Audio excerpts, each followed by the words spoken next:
සංචිත තියෙන්නේ. අර 1.2 පමණ අඩු කරාම 5.8. දැන් අපිට හිතනවා ජනාධිපතිවරයා කියනවා සංචිත තියෙනවා කියලා බිලියන 7ක්. ඇමරිකන් ඩොලර් බිලියන 7ක් සංචිත තියෙනවා කියනකොට ඔබට හංගන දෙයක් තියෙනවා. පාවිච්චි කරන්නට පුළුවන් සංචිත ප්‍රමාණය කියන්නේ. ඔය බිලියන 7 ඇතුලේ චීන යුවන් බිලියන ප්‍රමාණයක් තියෙනවා.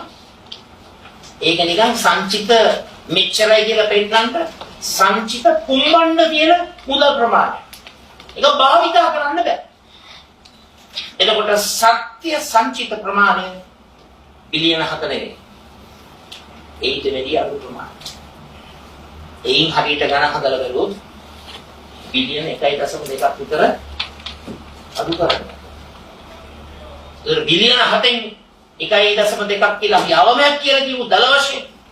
එතකොට සැබෑ සංචිත තියෙන 5.8. ඒකේ බරපතලකම මොකක්ද?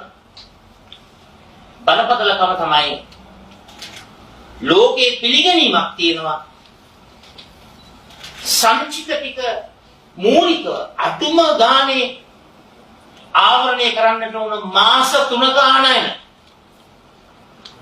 දැන් මාස 3ක ආනයන කොහොම කියන්නේ?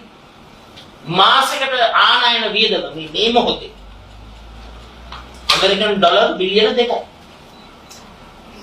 එතකොට අවමය මාස 3ක් ආවරණය වෙනවා. මාස 3ක් ආවරණය වෙන්න බිලියන 6ක් තියෙන්නට ඕන.